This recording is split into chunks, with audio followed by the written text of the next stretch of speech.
시청자 여러분 안녕하십니까? 9월 29일 수요일 JCM 모닝뉴스입니다.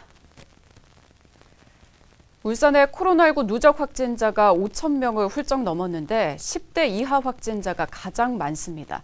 백신을 맞지 못했기 때문이라는 분석이 나오는데요.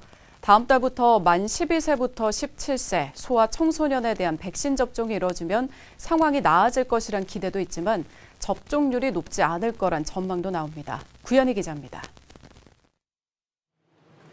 울산 시민 10명 가운데 4명이 코로나19 백신 접종을 완료했습니다.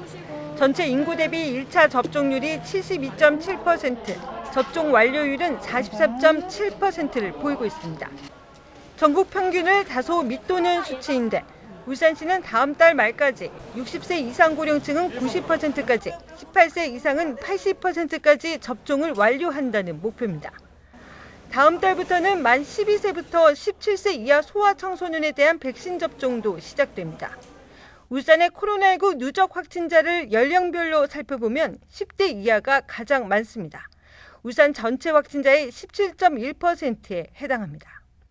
10대들이 주로 접촉이 많고 학교라든지 학원이라든지 그런 또 백신 접종이 안 된 그 계층이고 4분기 접종 계획에 이제 12세 이상 17세까지 접종하는 걸로 돼 있습니다. 그래서 이제 12세 이상까지 이제 접종이 되면 이제 이게 좀 떨어지겠죠.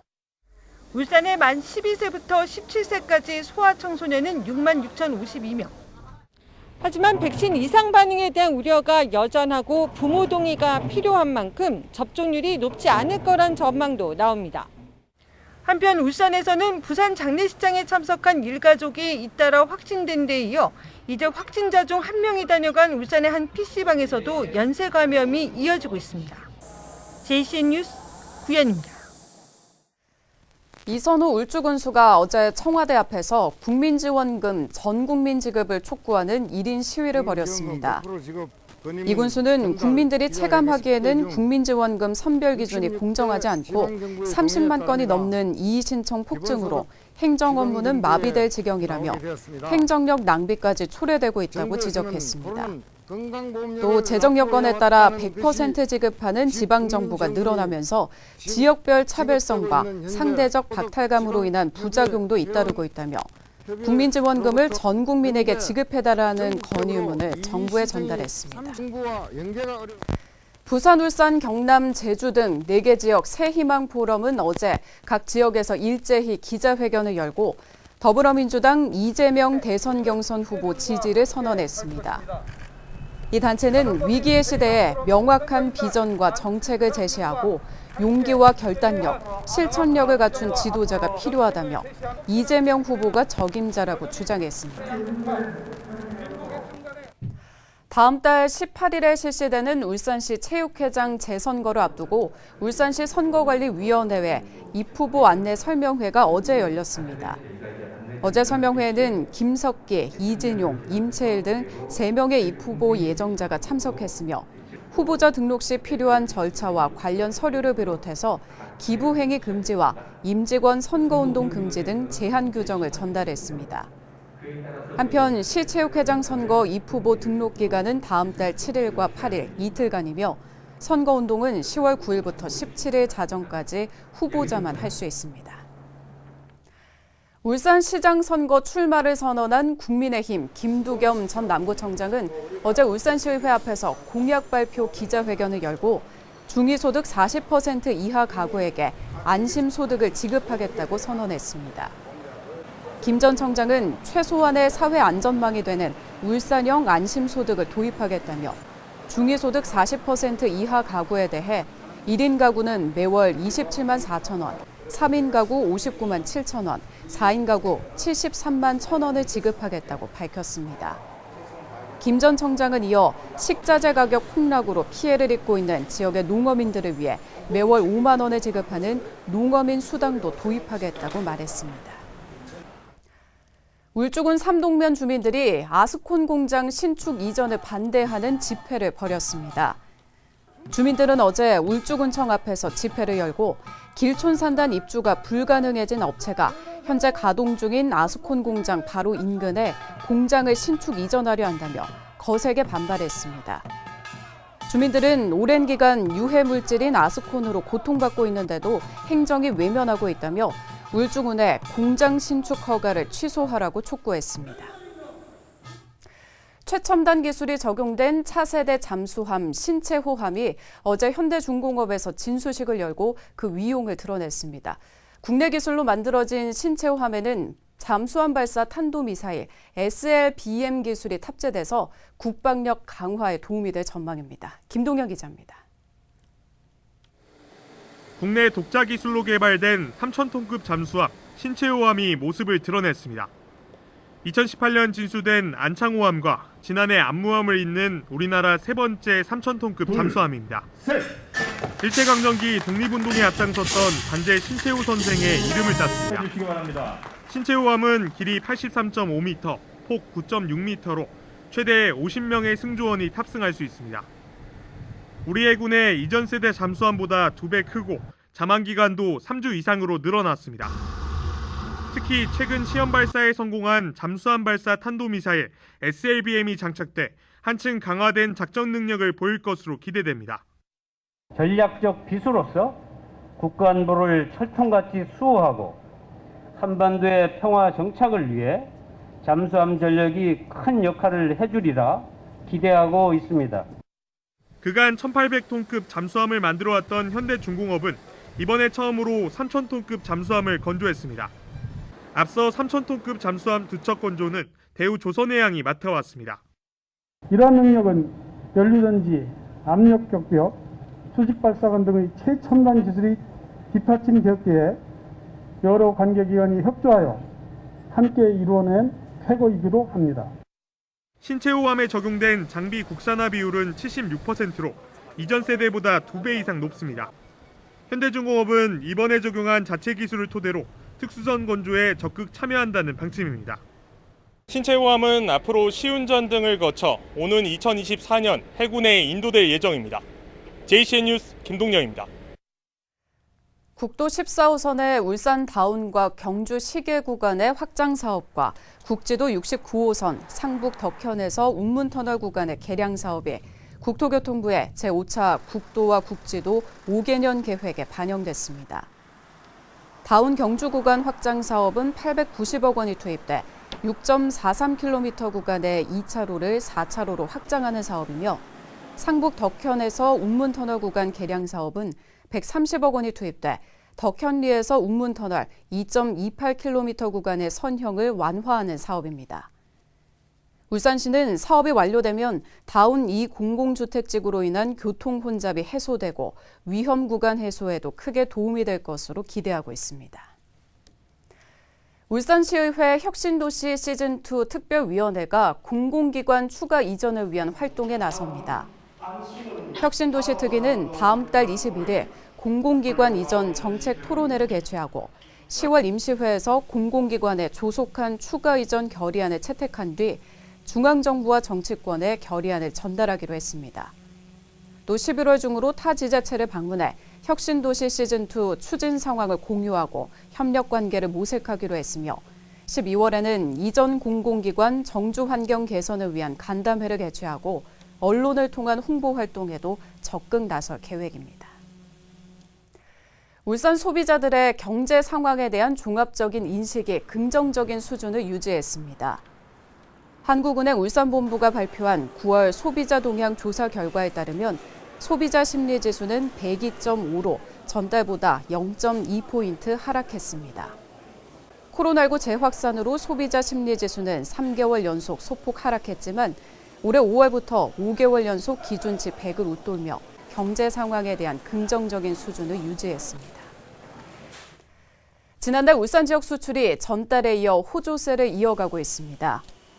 한국무역협회 울산지역본부의 울산 수출입 동향에 따르면 8월 울산 수출은 지난해 같은 달 대비 42.4% 증가한 55억 9,900만 달러를 기록했습니다. 석유 제품 수출은 지난해 같은 달 대비 41.2% 증가한 12억 8,300만 달러를 기록해 6개월 연속 증가했고 석유화학 수출은 73.3% 증가한 9억 6,500만 달러를 기록해 10개월 연속 플러스를 기록했습니다. 자동차 수출도 26% 증가하며 8개월 연속 꾸준한 상승세를 이어가고 있으며 선박 수출은 80.7% 증가한 3억 2,100만 달러를 기록하며 2개월 연속 증가했습니다. 중국 입화산 참사리숲 일원에 269종의 생물이 살고 있는 것으로 확인됐습니다. 울산 생물다양성센터가 최근 식물과 포유류, 조류 등 5개 분야 생물에 대한 탐사 활동을 진행한 결과 269종이 관찰됐다고 밝혔습니다. 특히 야간 무인 관찰 카메라를 설치해 모니터링한 결과 오소리와 고라니, 멧돼지가 포착됐고 조류 가운데서는 꾀꼬리와 파랑새 등도 확인됐습니다. 이번 탐사에는 생물 탐사 전문가들과 초등학생 또 고등학생 등 37명이 참여했습니다. 울산시 교육청이 개청 이래 처음으로 채무 없는 교육청을 구현했습니다. 지방채 조기 상환을 위해 불효불급한 사업의 예산을 과감하게 없앴기 때문인데요. 교육복지 확대에도 재정 건전성을 확보했다는 평가입니다. 이현동 기자의 보도입니다. 울산시 교육청의 지방채는 567억 원, 지난 2015년과 2016년, 2018년에 유치원 증설과 교육환경 개선을 위해 지방채를 발행했습니다. 지방채 상환 기간은 오는 2031년까지입니다. 하지만 올해 본 예산 39억 원과 이외 추가 경정 예산안에 528억 원을 반영해 모두 567억 원의 재원을 마련하고 조기 상환 절차에 들어갔습니다. 기재부와 한국은행을 상대로 해서 상환 절차에 들어갈 것입니다. 연말까지 상환 절차를 모두 만료해서 부채 없는 교육청을 구현하고자 합니다. 지방채 조기 상환으로 울산시 교육청은 2031년까지 소요되는 이자 51억 원을 줄일 수 있게 됐습니다. 시 교육청은 지방채 조기 상환을 위해 학교 신증설 사업비와 기후위기 대응 교육센터 시설 사업비, 학교 교육환경 개선 사업비 등 224억 원을 줄였습니다. 학교 신증설 사업이 있습니다. 이 중에서도 올해 연내 집행이 어려운 그런 예산을 과감히 줄였고요. 또 정시성 또 일회성 예산도 같이 포함해가지고 이 재원을 마련하게 되었습니다. 지방채는 조기 상환하면서도 학생 교육복지는 확대하고 있습니다. 무상급식 전면 확대와 신입생 교복비 지원, 수학여행비 지원 등 다양한 교육복지 정책을 시행하고 있습니다. 전국 교육청 가운데 처음으로 내년 3월부터 초등학교 신입생에게는 입학준비금도 지원합니다. 울산시 교육청은 내년도 예산 편성에도 재정 건전성을 확보하고 교육복지 확대 기조를 이어간다는 계획입니다. JCN 뉴스 이현동입니다. 울산시와 행정안전부가 공동으로 주최하는 2021 울산 사회혁신 컨퍼런스가 어제부터 나흘간 울산 전시 컨벤션 센터에서 열립니다. 첫째 날인 어제 송철호 시장이 도시의 전환에 대해 발표했고 제프 멀건 UCL 교수와 이만딥 카우루 시빅스퀘어 대표가 코로나 이후 시대의 사회혁신에 대해 발표했습니다. 컨퍼런스 기간에는 시민 참여와 디지털 사회혁신, 또 거점형 중간지원 조직과 사회혁신 생태계의 미래 과제 등에 대해 모색하고 지역 문제 해결을 위한 플랫폼 매칭데이 행사도 이어집니다. 울산에서 최근 4년간 소방구급대원 폭행 사건이 14건이 발생한 것으로 나타났습니다. 울산소방본부는 2018년 2건, 2019년 2건, 지난해 4건, 그리고 올해 6건으로 구급대원에 대한 폭언과 폭행이 해마다 늘고 있다고 밝혔습니다.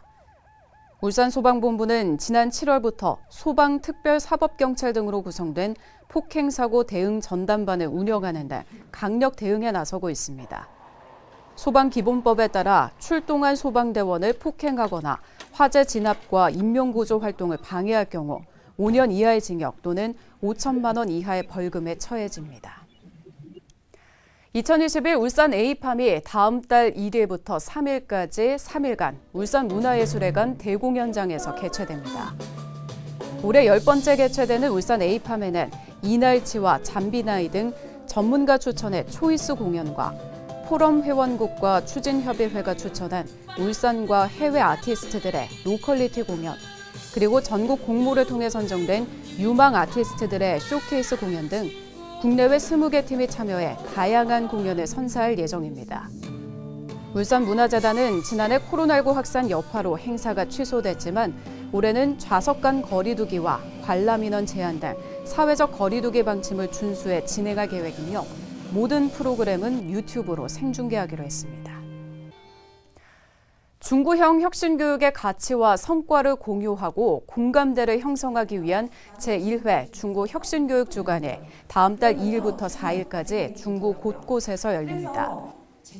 혁신교육 주간 1일차에는 중구 컨벤션에서 개막식을 시작으로 혁신교육 공감 수다방 행사가 열리고 2일차에는 진로와 진학을 위한 인물 도서관이, 마지막 날에는 울산 학생교육문화회관에서 청소년들을 위한 다양한 체험 참여 행사가 진행됩니다.